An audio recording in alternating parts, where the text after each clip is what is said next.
It's a fantastic opportunity we've got to hear from Sir Suma Chakrabarti, who for the last 8 years has been running the European Bank for Reconstruction and Development.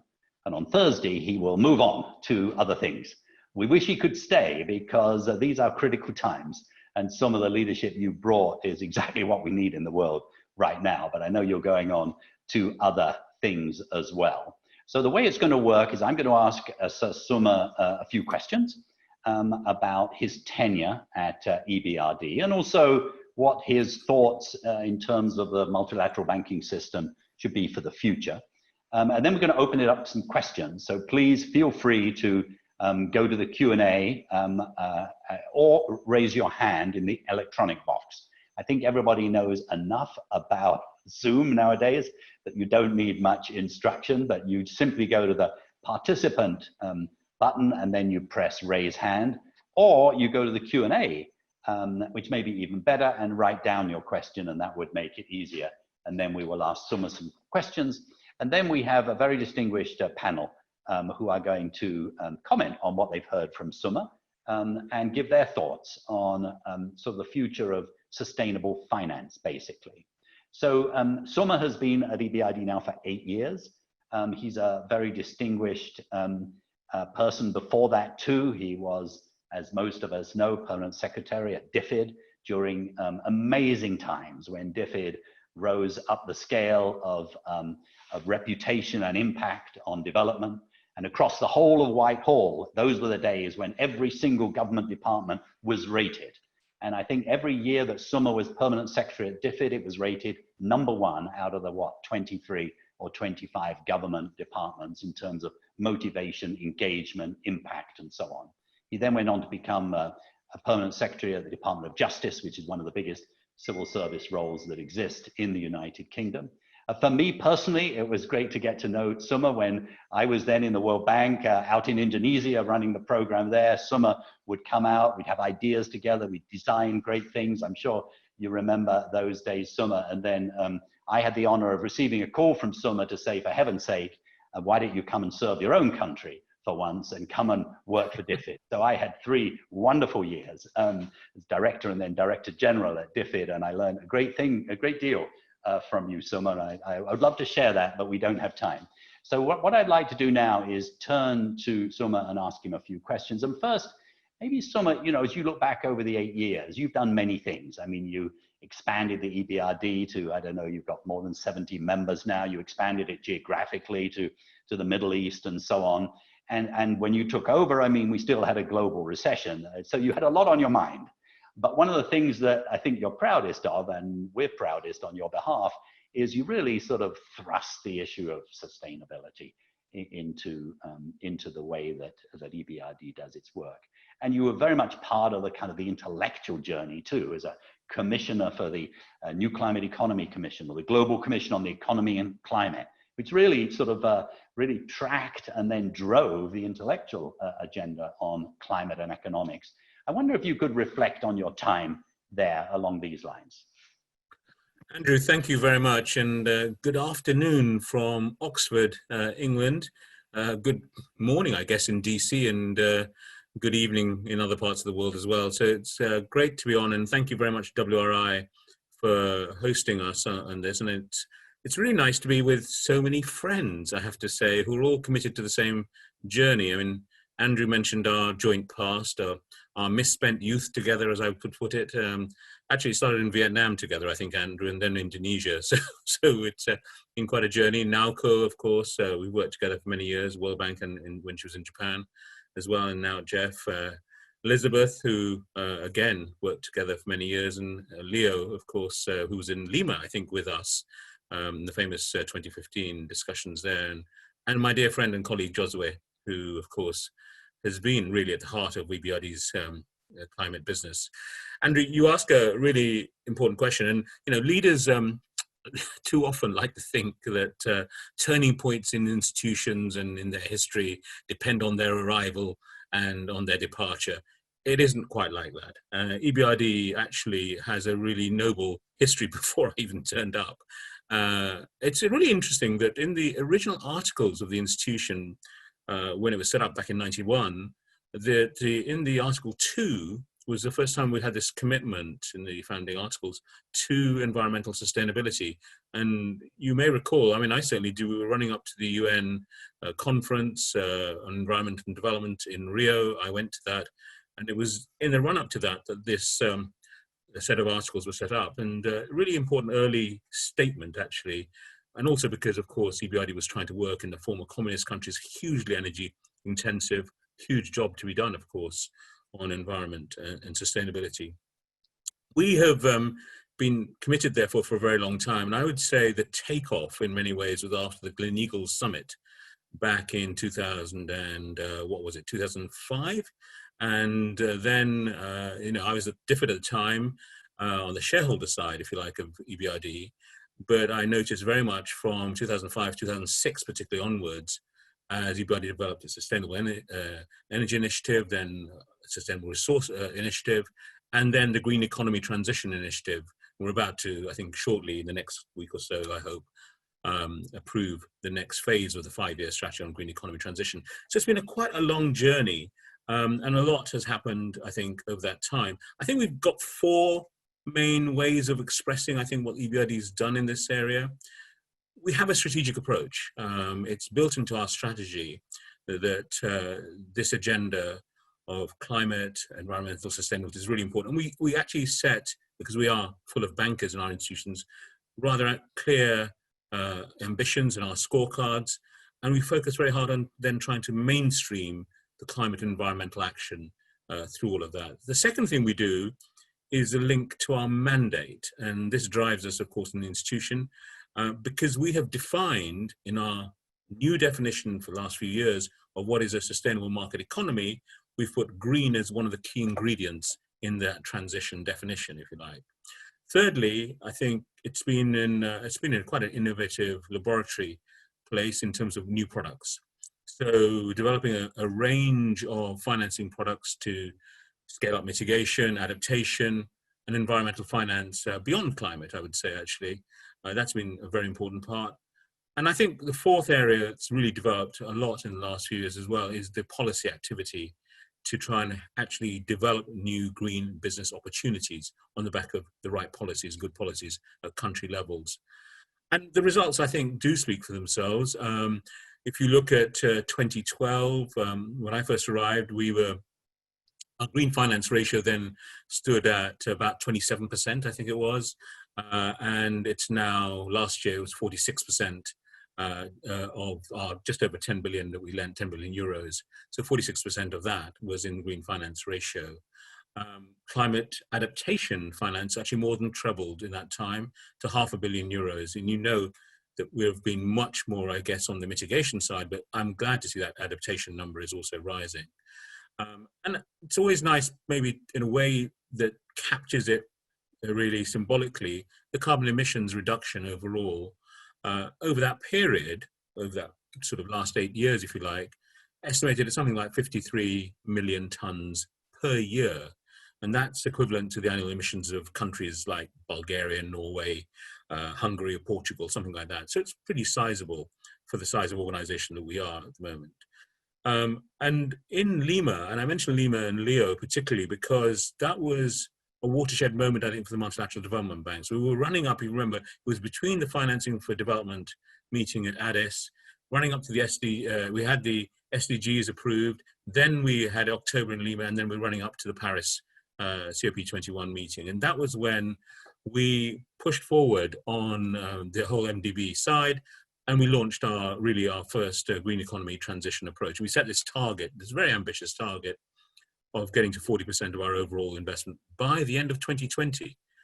This was regarded as ambitious. I think some people thought Josue and I had sort of lost it by now, getting old and senile and sort of setting ridiculous targets for each other and our staff. But extraordinary. I mean, we've achieved more than that 40% twice since then. In 2017, and then again in 2019, we got 46%. And if you look at the average, actually, the average ratio has been over 40% over this period. And I think that's more important than just a point target of a particular year, actually. And that's really fantastic, I think. And for us, because we are so private sector focused, I think what makes us really distinctive is 2/3 of all of that investment has been in the private sector. I think this has been quite extraordinary. In some countries, you can get even higher ratios. Ukraine, we're at 64%. Southeastern Europe is at 48%, and so on. And in some other areas, what we've done, I think, also very interestingly over the last 8 years, I would say, is partner up better.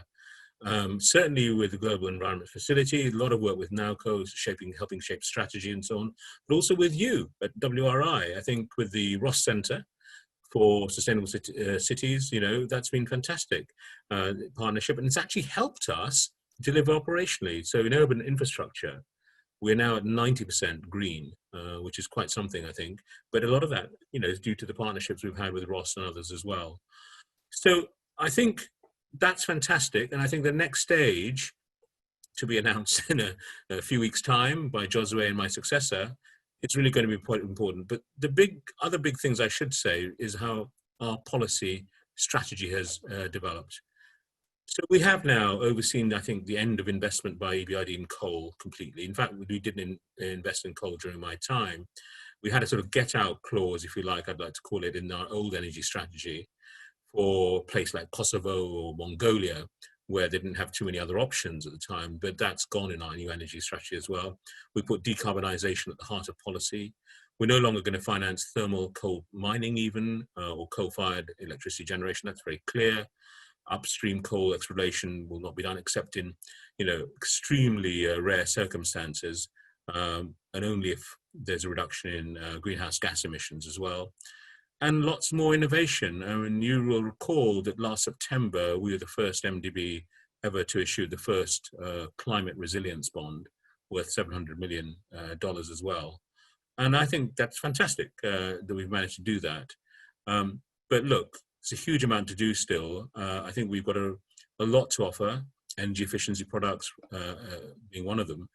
But I think there's also a lot more to do in certain industries, in buildings, in cities, transportation, and actually in the energy sector itself more globally. So I think it's been a great journey, but I would say we just got started really, and there's a lot more to offer and give to the international system from EBRD on this front.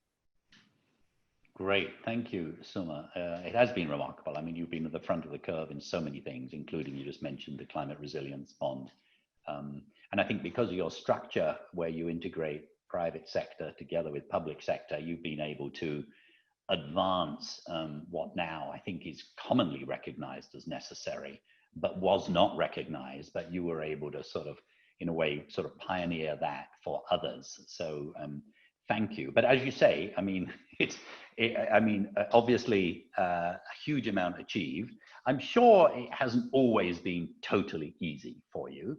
I'd be interested as you now look forward, you look across the MDB group, what would you like to see from them? And maybe put this in the context also of that intellectual agenda I was talking about. I mean, if you can persuade Eastern Europe that actually it is smart for their economies to go a green route, then it should be actually easy in other countries too. But I'm sure it's not always easy. And I'd be really interested in your thoughts on that, but also what advice would you give? I mean, MDBs have a special role in influencing others as well. And so share your thoughts on that. So I think there's a sort of, if you like, a medium-term way of thinking about this, medium to long-term way of thinking about this, and there's a short-term issue. So let me just get a short-term, not out of the way, because I think it's quite important. It could derail, actually, the medium and long-term in a way. Right now, we're in the worst crisis any of us ever have known. And I have been struck when I've talked to leaders who've been through past crises, talking to Gordon Brown, who came to EBRD to do a session with us, that his biggest regret of the financial crisis in many ways was that he didn't use the stimulus packages that we had, say, in the UK at the time, to tilt to green. It's not that he didn't care about it, it was just so urgent to save the banking system at the time that it wasn't, the other conditions that could have been put on that weren't placed. So, and I think that's a big issue for us in the MDB system. Will we use the current crisis, for example, the liquidity support that EBRD is putting in, to the private sector, particularly to existing clients? Can we use that to raise environmental standards? And I think that's a tougher question than it may seem, because the imperative and the incentives for our clients during this thing is to survive. And we have made a lot of progress in the last decade, I would say, because of technology, pricing, and so on, to make our clients realize that what they previously thought was not bankable has become bankable. But that's been in a time when they've had steady state growth and they've been able to plan and do so. In a crisis where you've just got to get through the next few months, the idea of having a conversation with our bankers about, well, why don't you do something on your environmental sustainability at the same time as getting this liquidity support is a much tougher task, but we've got to do it. So I think there's a real challenge for the MDB system during this crisis to make sure we don't lose momentum on this agenda. I think on the medium to longer term agenda, we set this out very clearly, all of us. We were there in September, weren't we, in New York, where we had I had the honor of actually setting out the joint MDB sort of action plan. And that has many of the ingredients that we want in terms of what we want to deliver over the next few years. We said an annual climate finance objective of, I think, $65 billion by 2025, a doubling of climate adaptation financing. Again, that's much harder than it looks, I think, because mitigation is where many of us have been. And a private sector mobilization target of $40 billion US. That's huge in terms of the set of ambitions that we have for the system as a whole. I think there are a couple of things that also are quite big things for the system to do if it is to be more than the sum of its parts on this agenda. One of this, I think, has to be about us acting, the MDBs acting more coherently as a proper system. We have different skill sets, different, business models, and I'm afraid a lot of people don't maybe make those distinctions. So here we are, the EBRD is a very private sector oriented business model. The way it functions, its people, their DNA is a very commercial approach to doing the development business. That isn't the same as, say, the African Development Bank or the World Bank and others. And that's okay, because we need all these different types of business models. So I think there's a whole set of issues. If we're trying to achieve all of the SDGs, including climate, how do we play across across these spheres of crossover different business models? The second part of that, which I think is something I think that leads on from that, and I've been saying this, and I think you, Andrew, have heard me say this before, I think the old mentality of organizing ourselves by region as opposed to business model and skills, is really needs challenging. I think the EBRD has shown through its 4 expansions, we have where we started, Central and Eastern Europe, if you like, but we're in Central Asia. First expansion was to Mongolia. Okay, that was, again, a former Soviet client state and command economy. But then Turkey was always a mixed economy. Then Middle East and North Africa, mixed economies. Cyprus and Greece, mixed economies.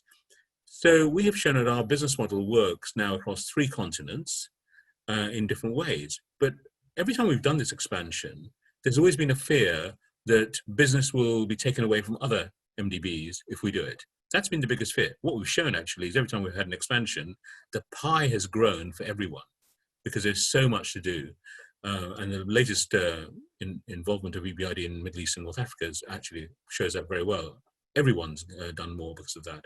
So I think there's a whole question of challenging this sense of you play in your lane, you swim in your lane, and you swim in yours. And actually saying, well, actually, EBRD has a set of skills which we offer on a much broader regional basis, and others are better at other things, and they should focus more, some specialization in the system, which isn't dependent on geography. Geography matters, you need to know your countries, but actually having a right skill set really matters, and the right business model. So I think there's some reforms I would like to see, and I'd like to see the shareholders drive this as the G20 Eminent Persons Group really suggested and recommended. That hasn't really yet been followed up, in my view, and I think the shareholders need to be challenged on that as well. Thanks, Suma. Lots of questions coming in on the Q&A line, by the way. Here's one from Ed Davey. Amazing opportunities right now. How do we scale up sort of inspiring action? This is, as you said, Suma, I mean, one level, I mean, it's a tragic time we're in, but at the same time, an opportunity we've never had, but we're going to have to work together much more effectively. So for us at the WRI, World Resource Institute, working with EBRD has been a huge pleasure.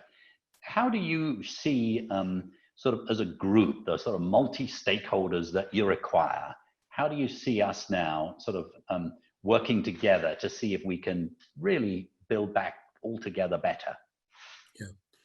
So this is now becoming the question that's running across all the workshops, conferences, webinars we're all doing, because I think we are recognizing that this isn't quite like some previous crises where we had, let's say, G7, G20 leadership to the fore. And I think where the leadership is coming from now, beyond our institutions, if you like, beyond the management groups of these institutions, is really coming from, in our case, countries of operations, and quite often young people, actually, in the non-recipient countries who are doing, and certainly I think for the climate agenda, that's what I notice. I see climate inequality as two of the biggest motivators of young people, whether it's in the UK or US or anywhere else, any advanced country. And it's similar now as many of the countries of operations we work in. They're also pushing their leaderships in the same direction. It's harnessing that sense of popular feeling in the right direction that's been quite a struggle. And I think we in the MDB leaderships, we need to do more to interact with that group. We tend to interact in very formal structures of ways and not find a way of interacting with a set of people who could push us, but also be much more supportive as well of what we're trying to do. That's one set of issues. I think the second question, sort of Ed Davies' question, if you like, I think we have to be pretty radical within the MDB system, actually, because we could do a lot more lending than we're currently doing. We have extremely conservative policies in the way we think about this. So I gave a speech yesterday at the LSE where I think, maybe using somewhat emotive words because it's my last week, but I said, I think our capital policies are, I said there's a tyranny of excessively conservative capital policies. What we have is really a way of looking at capital that makes it very difficult to do much more than we're doing, but we could. They could move to modern capital management. We could base our approaches on risk-weighted capital rather than nominal capital. For the EBRD alone, that would increase our lending ability by another 2 billion euros a year. We did 10 last year, so we'd have gone to 12, if you like. And then we could also look at how we provide, through the capital that we provide to our partner banks, and we use the local banking systems a lot for our green economy transition investments. Could we actually loosen the capital constraints of those partner banks, either through the provision of capital or capital relief, through guarantees and the like, really to allow them to do a lot more. So adding to our firepower, if you like, as well. And one or two people have done this. The European Investment Bank has a guarantee fund like this, but it's not common as yet. I think we also need to challenge ourselves, as we said we would do at Addis, to try and find new investors who are looking for impact, and new instruments such as thematic funds would be very important as well in this. I'm struck that in the case of the EBRD, we created this equity participation fund a few years back. But in the end, we did quite well to get sovereign wealth fund money from China and Azerbaijan, but it didn't ever grow to be as big as I'd really wanted it to grow. And that's a criticism, I guess, of us, partly because we couldn't convince a lot of the sovereign wealth funds, pension funds, and others, that in the end, because of the nature of our governance, the decisions, if there's a trade-off between technical merit and political merit might win out. And so they found it difficult to be convinced by, if you like, how decisions are going to be made ultimately. I think that's something we do need to resolve, because that's a lot of money sitting there which is not being used, which could be used for climate, green economy investments as well. And at the end of the day, our oldest friend, of course, is the good old capital increase. We should never forget our old friends. And I think it's important to keep that on the agenda. I mean, it's going to be difficult right now, given that most governments are spending like anything in trying to deal with the immediate emergency. But thinking long term, capital increases will be necessary, I'm pretty sure, for a number of institutions in the MDB system. All of that will add to firepower for this agenda. That's great. Look, I'm going to give you a choice now. I'm going to read out 3 questions, and you can pick whichever ones you want to answer. So Klaus from Novozymes is saying, what about water? I mean, so linked to climate change, you know, and you now have obviously a huge engagement in the Middle East and so on. Oslam says, where do you stand in EBRD on Paris alignment? By that we mean, you know, can we really say you're aligned to Paris? And you've been a leader in that space, but it's difficult. And Hesham says, what about Article 6? And Article 6, as you know, in the Paris deal is about carbon trading. How big a role is carbon trading going to play? Now, you can't answer them all fully, or we'd be here all day. But Thank God. Well, I mean, I was, this is one of those moments when you desperately, you know, if you want, who wants to be a millionaire? I would like to call a friend here. You know, but look, I think Paris alignment, let me take that on, because certainly I think the ambition of myself, my colleagues like Josue and others, is to get to Paris alignment as fast as possible. The question is really, and this is one of those questions where shareholder alignment rather than Paris alignment is the biggest issue. And trying to get the shareholders aligned behind this. And we're actually, right now, Josue has put on a nice jacket for this session, I can see that, but he's actually, for the last 7 weeks, had its sleeves rolled up, you know, arguing the case on Paris alignment in our next 5-year strategy. And should we commit to it straight away? Should we do it after a midterm review after a couple of years, with a set of ambition that we'd like to do this, but we'll check in a couple of years? And should we not do it at all? And we've had this range of viewpoints. I'm leaving in 48 hours. I think we should do it immediately, personally. But I'm also a realist that I can't just wish it. I think we're going to have to find some sort of agreement. I think within that, though, it's also what does it mean to do it? What will we have to change within EBRD? And by committing to it, sometimes I think one has to make some radical commitments in order to force a change. And that's what I think we did with our 40% target in 2015. I mean, to be honest, we were told by our own colleagues that it was impossible, that our business could not support that, it wouldn't work. And they did it. So I think within EBRD, I think if shareholders do want to do this, whether it's this year or within a couple of years, I think the organization is geared through its incentive system, its scorecards and so on. Bankers do respond, and we will be able to adapt our operational delivery to deliver on that. But Josue might like to say more when the panel comes actually on that, because it's really been at the meat, I think, of his late nights and these emails he's been sending me at ludicrous times, telling me the latest state of play on the arguments. But I think that's, for me, at the moment, the biggest issue for us in going forward over the next 5 years. That's great. Well, look, thank you, Suma, very much. We're going to turn to the panel now, but then we're going to open it up again, and Suma, you'll come back together with the panel then as well. So it's not that's not the last you'll hear from Suma. It's a pleasure now to introduce 4 people, all of whom have worked closely with EBRD and know Suma well, and also have had very big jobs in their own right. Naoko Ishii is chair and CEO of the Global Environment Facility. Elizabeth Littlefield is the senior counselor at Albright Stonebridge Group, and of course before that she was chair and CEO of the Overseas Private Investment Corporation of the United States of America, working to President Obama. Josue Tanaka is managing director at EBRD for climate change and energy efficiency. And we do want to hear about what you've been doing in those late nights over the last few weeks. And then Leonardo Martinez Diaz is the global director for sustainable finance at the World Resources Institute. And before that, he was deputy assistant secretary of the Treasury in the United States, responsible for climate and energy finance. So maybe and they're gonna just give brief interactions, and we're gonna ask them a few questions. Naoko, why don't we start with you?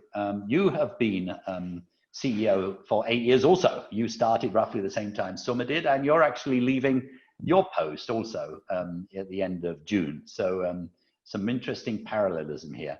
Tell us what's on your mind with regard to the EBRD. Yeah, thank you so much for actually having me for this a very important moment. Actually, Suma and I have shared a lot of not only dreams, but also a lot of maybe sleepless nights to try to address those and a common challenge. Let me just start with what we have achieved together. That Suma's passion that how to make the EBRD greener, sustainable bank actually that really helped me my job to put the green as the center of the global environment facility, and in fact his passion for the new product and innovation really actually that helped me come up with the innovative product. I just want to give you maybe a few examples we have done concretely that in the area of the circular economy. Suma mentioned that it's not just the climate, that there is a new area, and I just sent a board on the last December that the joint product between EBRD and Jeff for the how to help the small medium enterprise to do the circular economy better. And then even the EBRD proposed as an innovative and a financing model. It's more like a results-based financing. And this kind of new product that then who is a kind of joint discussion that how we can achieve and aim high for the new area, not only the climate change, but then beyond climate change, the circular economy, and the strong focus of the small medium enterprise in the very difficult areas of the geography, and how to introduce the new financial model to do it. So this is really one of the few joint products which I'm very, very proud of. And I just also want to thank the Josue who come later, always bridging the me and the Suma who have been always kind of busy around the world. But then with those and you, Suma, and the wonderful team, actually we are proud of producing some very innovative product to actually embed our joint dreams. So that's definitely one thing. But just listening to what you said, Suma, for the last maybe 20 minutes, I cannot agree more on this joint challenge and the opportunities, but the challenges that I actually felt I am also the product of this intergovernmental system of that the money comes from that the sovereign government and the money going to the sovereign government. But I clearly see the limitation of this intergovernmental system if we try to be really impactful. So that then, and that's how I think that then we together also to break this regional geographical barriers. One of the products that you carry, my product carry to India and Brazil, so that we already break that barriers that then from actually the traditional way of doing business. But then when we were in this green recovery COVID moment, your instinct on how to not to slide back to the traditional way of doing business, and how we can stick to this green recovery, because the reason we have this COVID-19 is because it's a human system collide with natural system. So rather than sliding back, we have to accelerate our progress. And I'm worried that some of the MDB are talking about, let's take the moment of this cheap oil. That's exactly the wrong way of doing business. So I really want to continue to work with you that in the EBRD, you are maybe success at how we can bring this intergovernmental system, actually stick to that to the right moment, and rather than sliding back, accelerating that the important and that trend that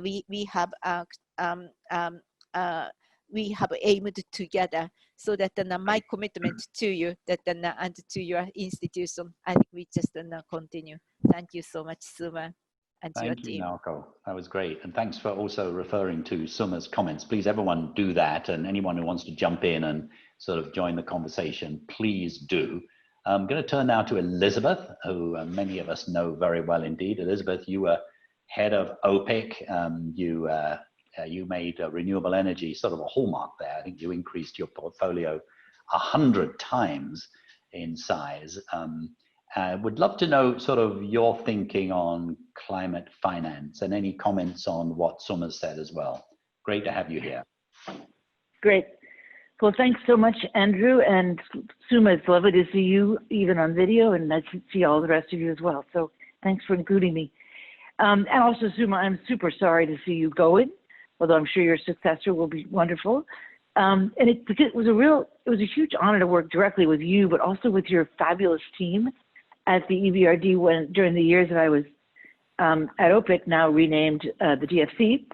And I think it was when you opened up in Jordan and North Africa I think I was one of the few heads of a DFI anywhere that was extremely positive and excited about that. So, and I was doing that because I remember we really did create one of those win-win situations, because you and your team were getting used to trying to get to know Jordan and Egypt and some of the other countries and build up a book of assets.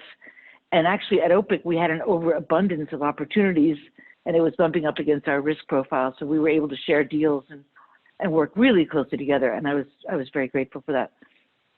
We actually also banded together, Suma, to hold the line on some of the underwriting standards, not the super conservative, terrible policies that you just mentioned, but some of the more obvious ones, to really make sure that the DFIs and the MDBs weren't slipping on those underwriting standards, like countries refusing to waive sovereign immunity or submit to international arbitration. Anyway, so I'm sorry to see you go. I've really enjoyed working with you, and know we'll continue to do so in the future. I'll make just two comments on climate finance, which of course is a huge topic that everybody defines slightly differently, and connected to the role of the EBRD. First, I'm really, really interested in and excited, Suma, that under your leadership, you've shifted so heavily to the private sector and to the new regions. And that's for one very simple reason, and that is that currently climate investment is not going to the poorer countries of the world at all. And with the EBRD having made those two moves, you can help it do so. I think we all know that globally climate finance has grown from like 60 billion to around 400 billion over the past decade, now that wind and solar are cost competitive with coal. And the IPCC says that we need to grow that bucket 600%, sixfold, in order to meet the 2050 targets of 1.5 degrees.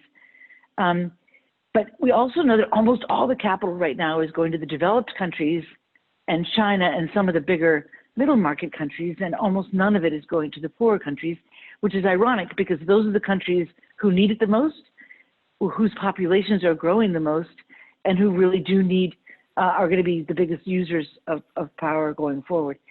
The low-income countries are getting 0.1% of climate finance. 0.1% goes into the low-income countries. And we need to change that. I mean, as Suma said earlier also, we used to think that things were impossibly unbankable and too risky to invest in 10 years ago. And those are the things that we now know we can invest in. So risk-adjusted returns are becoming more favorable to that investment flowing, but the money is not flowing yet.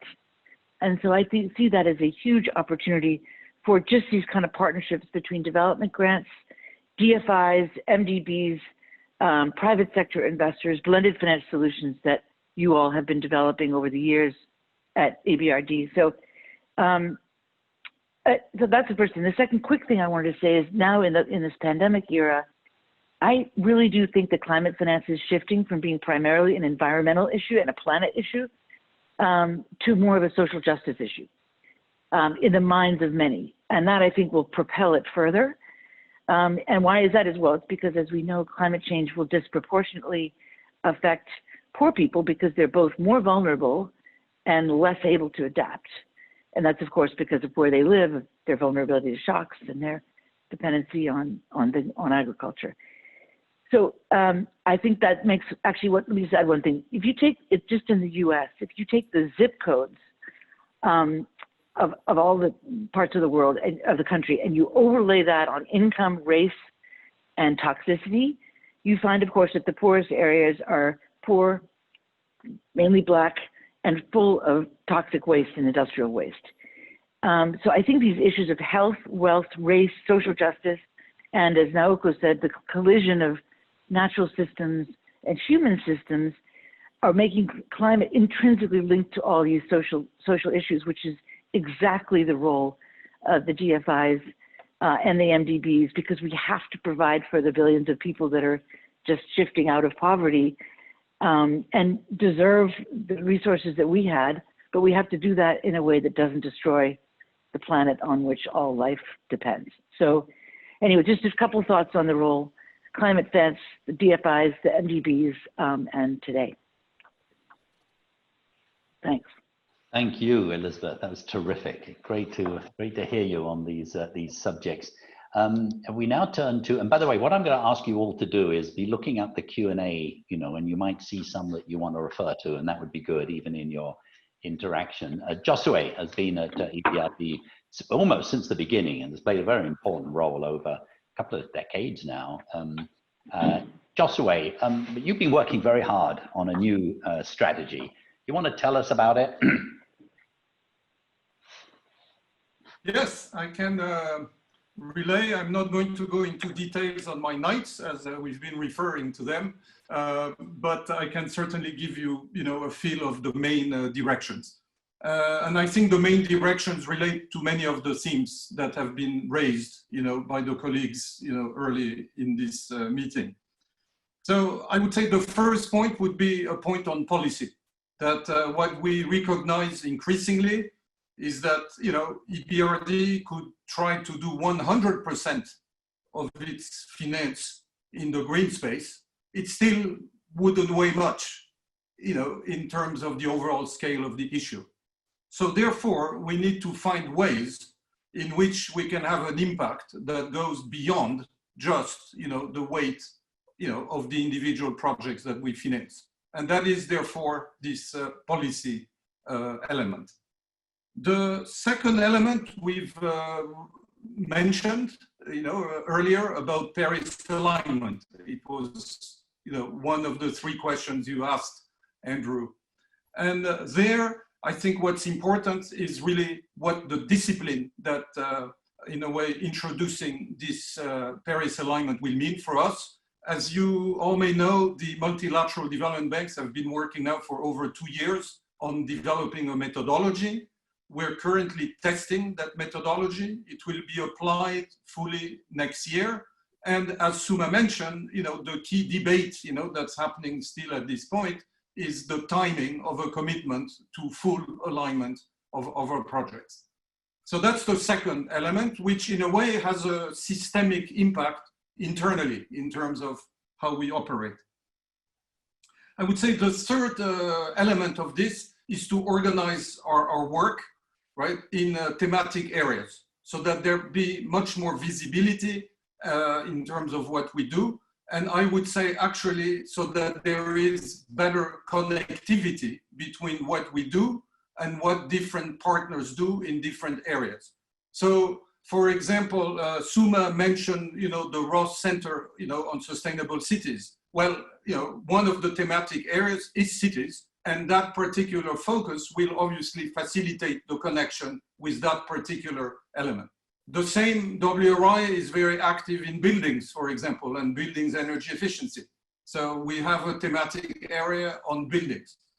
And I think all of this will allow both internally to organize our work and externally to connect and build partnerships that make a difference. And perhaps the last element, Andrew, is really this element of the green recovery.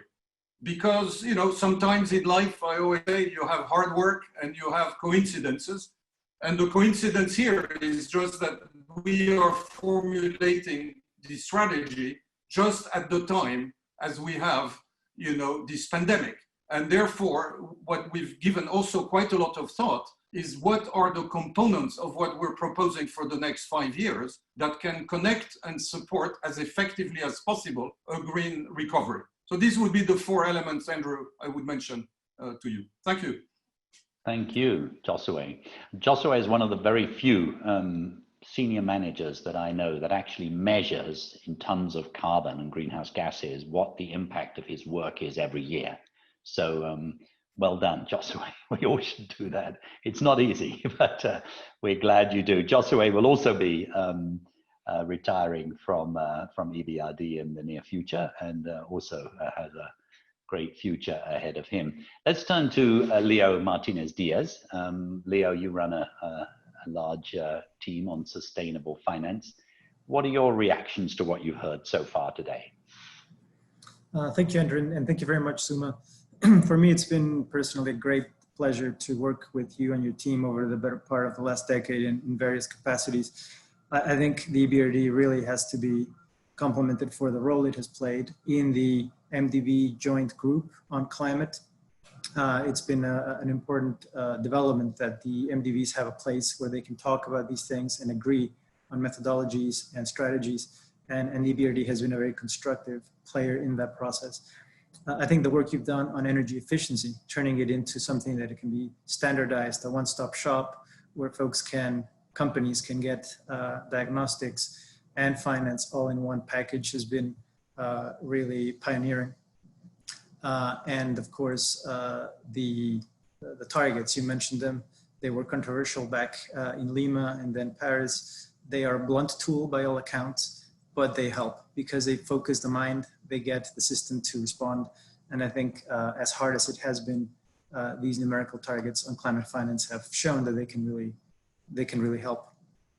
What I would say is just three items, more concrete and specific, that are, I think, best left to your successor, but I hope we will all remain very engaged in pushing forward progress. One is the issue of the financial intermediaries, that is to say, the banks in countries through which the EBRD works. Over a third of your funding every year, the commitments go through intermediaries. It's about $4 billion a year in current flows. This is a big role. And as you mentioned, there's even more room for improving their capital positions and so on. But also, what can we do with them in terms of climate, right? How can we help push, encourage, assist, equip these banks to also become greener, not just in terms of how they use your money, but also in how they use other people's money, right? What kind of, how can this relationship go beyond the narrow confines of EBRD projects and then help create a long-term partnership for those banks that want to be green?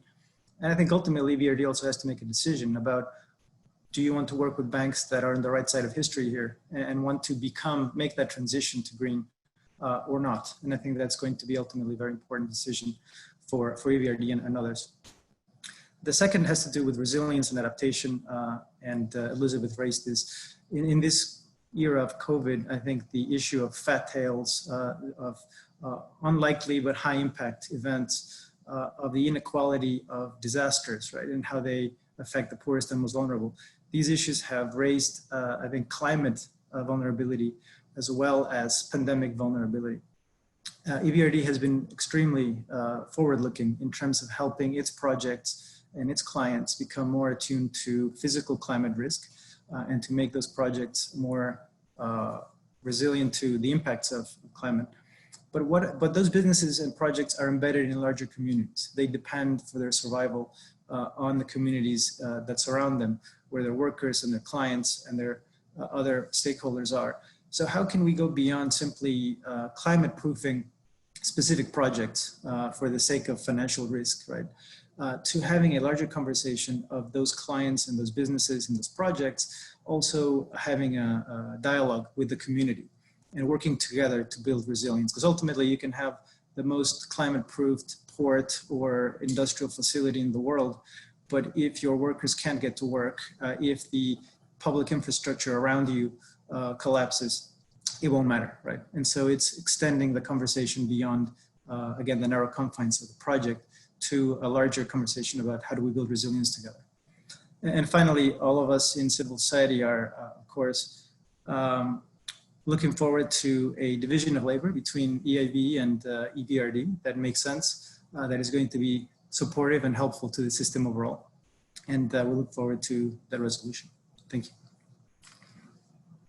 Great, thank you very much, Leo. Very specific. Suma, anything that you've heard you'd like to react to?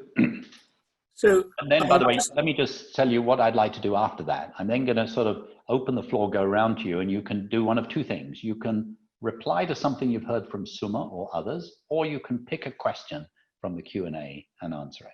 Suma. So look, I mean, thank you very much actually for all those contributions from all of you. Interestingly, many of those issues we're trying to pick them up in our next 5-year strategy that Jose has been working so hard on. So I think they're very, very timely, relevant issues. I think one of the, well, let me take one or two of the elements. One is, I think, policy, the importance of policy. Jose mentioned this, but I think this has also led us sometimes, I think quite rightly, in my view, to be self-denying of our basic animal spirits in our institution. Our institution is geared, the people we hire, the bankers, are geared to investing. So it is extremely difficult to say to them, actually, we'd have even more impact if we didn't invest. We did the policy work first and then invested. But that has happened, and I think that's, you know, the famous Benban project, the solar park in Upper Egypt, largest one in Africa now. That really, we almost sat out. We basically did not invest until the regulatory framework had been sorted out, and then we decided to come in with IFC and others after that. And I think that's been a good example. But I would say let's take our green cities approach. I think it's really interesting that we do not invest until a mayor and his team have really committed in that city to a green path forward, and then we put the first project forward. So there's quite a bit of upfront work, therefore, that I think has changed the way we approach this work in EBRD. The second theme that really has come through, I think, both from Elizabeth and Leo, is this whole question of justice. And I relate to that very much. I mean, there's on a sort of, if you like, country basis, it is absolutely true. If you look at where the climate finance is going, the poorest countries are not getting a lot of it. As Elizabeth's statistic is even more worse than mine. I thought it was pretty bad, but if it's 0.1%, it's really very low indeed. And that is a big issue going forward.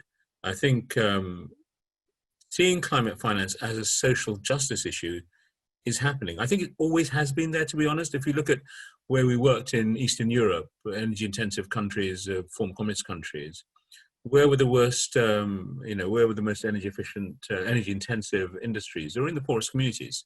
And those communities lived in buildings that were terrible in terms of energy intensity. And that's why I think our investments in those places, in those communities, has actually had a good impact in terms of the just basic inequality agenda as well. But I think the next part of this agenda, quite rightly, that's coming through is, what do we do about the workers in those industries that we want to get out of, really? I mean, whether it's lignite in Poland or wherever it is, and this whole question of just transition, as we now call it, and the financing of retraining programs, rethinking what they do, using technology maybe more and more to do that. We're in the infancy, the sort of, the baby slopes on that one, I think, and there's a huge amount to do, I think, through that.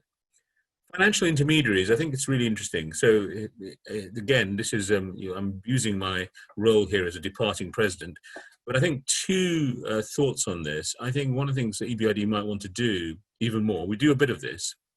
When we take an equity stake in a local bank, our role shouldn't be just to make sure that the board of the bank does the right thing, sets a good strategy. It should be actually, how can we green the bank as a whole, not just through our credit lines. As Leo said, of course, they do the job in terms of the people they're on lending to, but how do we actually impact the whole of the strategy of a bank when we go through, take an equity stake en route to privatization of that bank, for example, or its greater commercialization? We've done a bit of that, but I think there's a lot more we can do on that agenda going forward.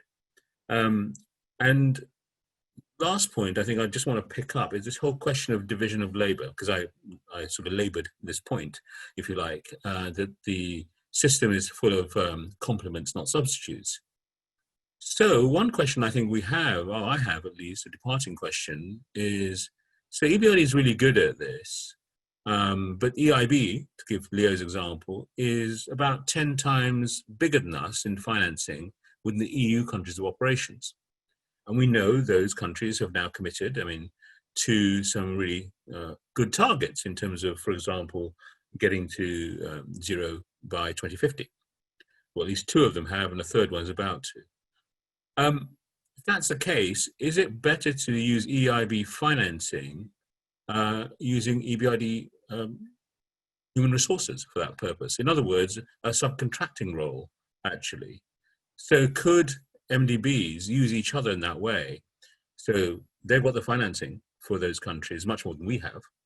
We should focus on the other countries much more than they should. But actually, we've got a skill set that could be useful for EIBs to have greater impact through their financing. I think that's that sort of cooperation, shared platforms, joint venture type approaches is again part of the sort of thinking I hope the system will get to, rather than again thinking about swimming in your own lanes, if you like. So I take those questions, and I think they're really, I see them all as opportunities for us to explore further. And hopefully in the next 5 years, some of those things will come about in the next phase of the green economy transition. Thank you, Suma. I remember very well a round table that we participated in at Brookings about 2 or 3 years ago, and you were laying out, had all of the presidents of all of the multilateral development banks there, and you were basically saying, look, let's not just stay within our own geographical boundaries, let's figure out who's good at what, and we could be doing it elsewhere, and we could be supporting each other much more. And not all of the presidents of all of the MDBs thought this was a brilliant idea. I guess they hadn't quite figured out the notion of comparative advantage. They were trying to figure out what their advantage might be. But do you anticipate, and maybe Josue wants to come in here and open it, do you anticipate sort of, a potential for architectural reform? Is this a 1945 moment? We have, say on the environment, we have Stockholm Plus 50 coming along in 2022, which is, 50 years after they created UNEP and so on. Do you envisage there might be an opportunity for a remake to some of these institutions? Anybody who wants, starting with Suma. Okay, well, if you want to start with me, I think if it depends who you think is going to lead this effort. If we think that this is going to be led by shareholders right now, I don't think that's going to be the case. If I look at what's happened in my second term, particularly, I think 2015 was my high point in terms of seeing great global leadership amongst shareholders, whether it's ADIS, whether it's SDGs, whether it's COP21. I think we had that. For the last 4 years, there's been much more hunkering down, not really trying to think about how to leverage the system as a whole. We've had the EPG G20 recommendations, not been followed up, as I said, really. So things may change in the next year or so. Things may move on. Politics could change. New leaders, frankly, who we don't look to. But if you look into the existing G7, G20, I'm not that optimistic that's where it's going to come from. So I asked the question earlier, is the Stockholm moment going to come much more from civil society, from young people, new leaders in recipient and non-recipient countries who are going to emerge and going to actually forward these questions of structural change or at least fluidity? I'm not saying that you need to sort of, completely abandon these institutions, but allowing them to do things together that respects comparative advantage, essentially. It's an old concept. I just think we don't really use it enough, as much as we should. Right. So that's where I'm coming from on this.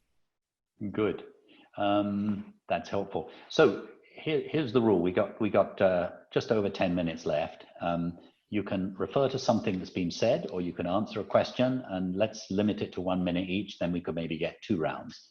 Josue, you had your hand up, then Elizabeth. Yeah.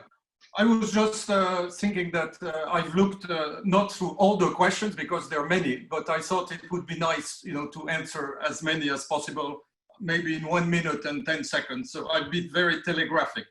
But I think to the question asked by Maeve and Bremen on digital, yes, digital is very much part of our next strategy, particularly because, you look at energy efficiency, you look at smart cities, it's very much an element going forward.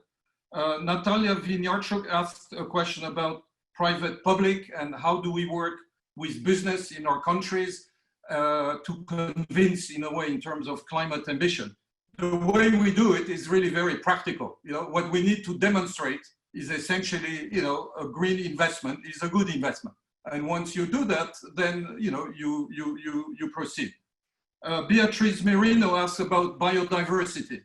That's a tough one for EBRD, not because we don't feel the importance of it, but our business model, as Suma mentioned, very private sector oriented, does limit to a certain extent, you know, how much we can do in this area.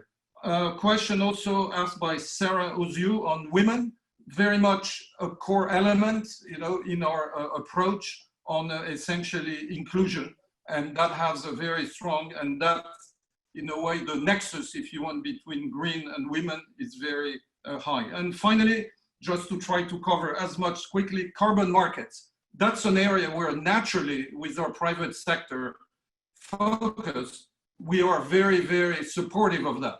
But we also have to see that the way the carbon markets have been, you know, in the last few years makes it, you know, still a difficult proposal. So we work on it, but I have to say that our expectations there are, I would say, reasonable, and we hope to be surprised in the future. Thank you. Thank you, Josue. A very well-bounded 1 minute for lots of questions. That was great. Elizabeth, and then now go. Yes, Joshua touched on a number of the ones I was going to pick up on, but so let me just touch on a couple of different ones. So with respect, there was a question on how can the MDBs work more closely with DFIs and national banks, as well as a question from Lisa Lott on the role of NGOs. Maybe I'll pick up on those. So in my experience, very, very positive economies can be gained by working together between the MDBs, the DFIs, and among the DFIs, because in many cases, their missions are completely aligned, but they have very complementary risk appetites, capabilities, and resources. You know, one will have very long-term debt capabilities, but not equity capabilities. Others will have local offices, some of them will have none. So, some can do political risk insurance, some can't. So, and every project that I've ever encountered needed very different types of inputs brought all together, stacked at the same time or sequenced. And so that's, I think, the opportunity to do that. They need grants for technical assistance, they need equity, they need long-term debt, political risk insurance, policy changes, particularly if we're going to be incorporating resilience. So I would say that the opportunity is definitely there. I can come back to the question on bringing in the private sector, but with request to Beatrice's question on biodiversity as well as Joshua's, certainly from OPIC's perspective, we tried really, really hard to find things in the biodiversity arena that we could invest in. But as Joshua said, it's very difficult, except in fisheries, agriculture, and forestry. But when it gets to conservation, except for maybe ecotourism, but it's really not been an investable asset so far, without blended finance or some other kind of new structure that brings in grants. And those are some of the things that many of us are working on right now. Did I make it in the 1 minute? You did, almost, but it was worth the extra. Thank you, Elizabeth. Now go.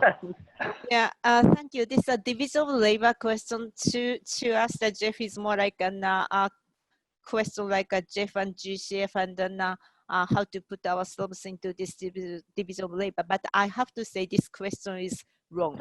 That the fact we all need to do together, including MDB, Jeff, GCF, and DFI, is how we can catalyze a system change, a structural change, which Suma mentioned. So that towards that direction, I think we all need to get out of this intergovernmental silos and the boundaries, and as also Suma mentioned, how we can team up more with the private sector, the youth, the CSOs, the think tanks, that the world outside this compartmentalized the governing body system, so that the Suma put a lot of emphasis on the youth. I would say that it's more also that the business people and actually the investors and consumers who can have a final word or decision making. So if we are able to bring their voices together to how to make the pressure from investment point of view, the consumption point of view, and if we can create this multi-stakeholder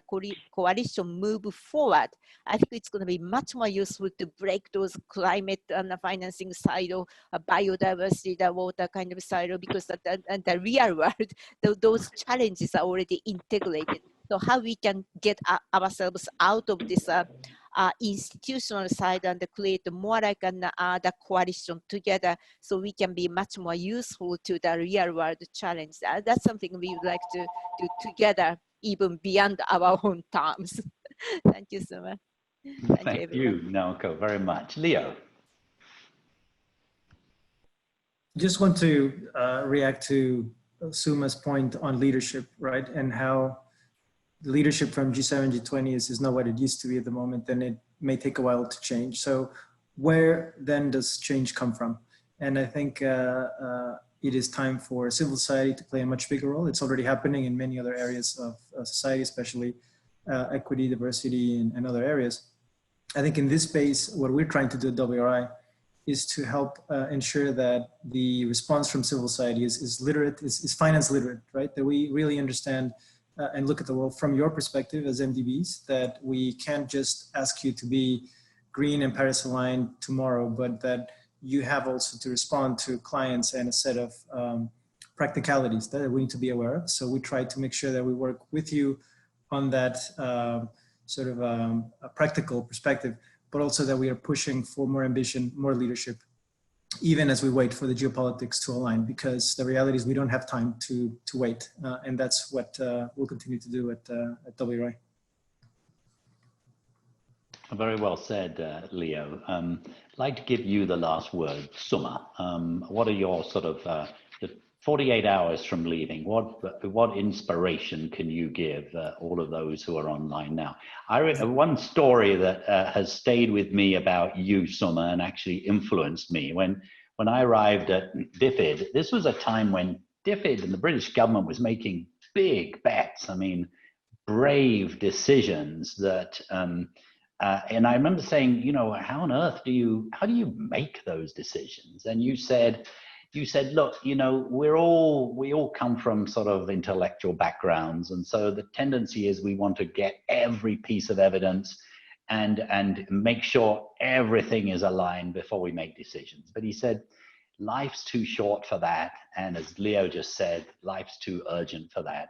And he said, what I do is, and I've often said this to my own staff, you know, I try and get about 75% of the evidence I need, you know, and if it's all pointing in the same direction, I punt. And there's a great British English word, I punt, or as a rugby word, I punt. And, you know, occasionally I get it wrong, but, you know, 8 times out of 10, it's right. And we need bold leadership right now. And unfortunately, in the world right now, we don't have very much bold leadership. So you've got a couple of minutes before we end, Suma, so the floor is yours. So first of all, thank you very much, Andrew and WRI for hosting us all. But I think for me, this is the most important issue of our lives and our children's lives. I mean it. I mean, it's fundamental to everything, and it cuts across everything, which is why I strongly agree with Naoko. The idea of, you know, having parcels and silos of the agenda doesn't really work for me. I think you have to think across. I think, like you, I guess all of you, the politics isn't helping us right now, isn't providing leadership. But politics isn't permanent. Politics changes, and it will change. I'm sure of that. What do we do in the meantime? Well, is what I plan to do. I plan to jump over the institutional boundaries, and now I plan to join the, you know, CSO world on this. So 2 of the things I'm going to be doing from Friday onwards, I'm going to stay on the Global Commission for New Climate Economy because I think it's really important. But I'm also helping a bunch of British parliamentarians, former cabinet ministers, cross-party, to get in with the scientists, civil society and others, to create this you know, clean growth leadership network. The idea being that we can galvanize, starting with the UK, but I think we can galvanize because of COP26 next year, but to galvanize people to go beyond the UK, to really push for it, to, in a way, to try and create a leadership of experienced people who will push the system. And when the politics comes right again, we'll actually be a resource actually doing this. And I think the other thing, important part of this is not just for all of us to say how much we care about it, but to do the hard work, the analytics, the data, the arguments. And that's what WRI, Leo's outfit, others all do. And that's why I think it's really important to build that. So, and to think in terms of systems, not in terms of silos. That's what I'm looking forward to. I will never claim that, EBRD's got the answer to everything, but I'm really proud to have led it, because I'm proud to have actually worked with a bunch of people like Josue and others who have shown real leadership on this agenda from a time when it wasn't as a really popular agenda through to now when it's gained currency. But we have still a lot to do in EBRD, and I'm really looking forward to colleagues implementing the next 5-year strategy on green economy transition. Josue and I will be cheering them on from wherever we are outside the EBRD, but we'll be still on side with the agenda. That's terrific. Great ending. Thank you so much, Suma. You have every right to feel proud. And it's been a pleasure for us working with you, and we look forward to continuing to do that. Let me thank everybody who signed on today for this very interesting session. Thank you to the 54 of you that asked questions, and those that didn't have the answers. I hope we're collecting them and getting back to you. I don't know whether Josue we could make that happen, because some of them are very, very interesting. Let me thank Elizabeth Littlefield, Naoko Ishii, Leonardo Martinez-Diaz, and Josue Tanaka for really interesting ideas. Suma, Sir Suma, thank you very much indeed, and a good day to everybody. Thank you. Thank you very much indeed. Thank you.